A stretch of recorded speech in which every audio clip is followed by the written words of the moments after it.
Pemirsa, stunting merupakan salah satu masalah kesehatan yang marak terjadi di Indonesia, tak terkecuali di Kabupaten Buleleng. Pola hidup bersih dan sehat diyakini sebagai senjata ampuh prevalensi stunting.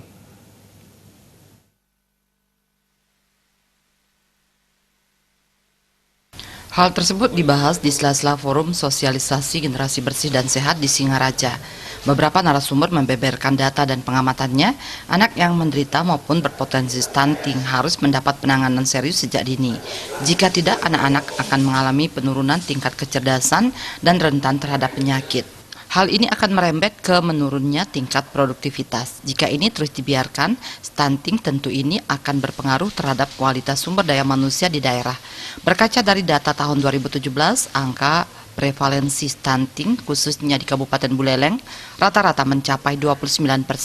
Data ini berada di bawah rata-rata nasional yang dipatok 20%. Kedepan, keberhasilan upaya dalam menurunkan angka prevalensi stunting di Indonesia ditargetkan semaksimal mungkin dalam rangka menyiapkan generasi produktif dan kompeten agar bonus demografi 2030 kelak bisa benar-benar optimal berkontribusi bagi kemajuan bangsa dan negara.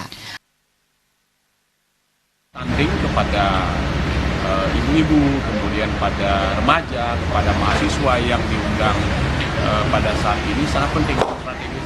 Sehingga dengan pemahaman itu mereka bisa meningkatkan kualitas sumber daya mereka masing-masing, sehingga lebih aware lagi, lebih care lagi terhadap diri dan lingkungannya, agar nantinya pada saat remaja-remaja kita, mahasiswa kita menjadi ibu rumah tangga, mereka sudah bisa memahami apa itu stunting. Tahun 2017 Kabupaten Buleleng itu angkanya masih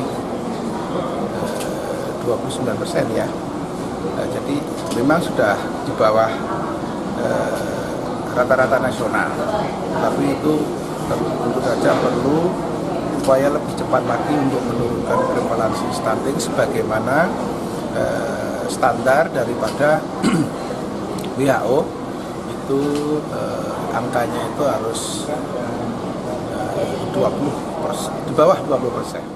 Dalam sosialisasi ini dijelaskan pentingnya perilaku hidup bersih dan sehat dalam upaya mencegah stunting dan bagaimana memberdayakan dalam pencegahan stunting.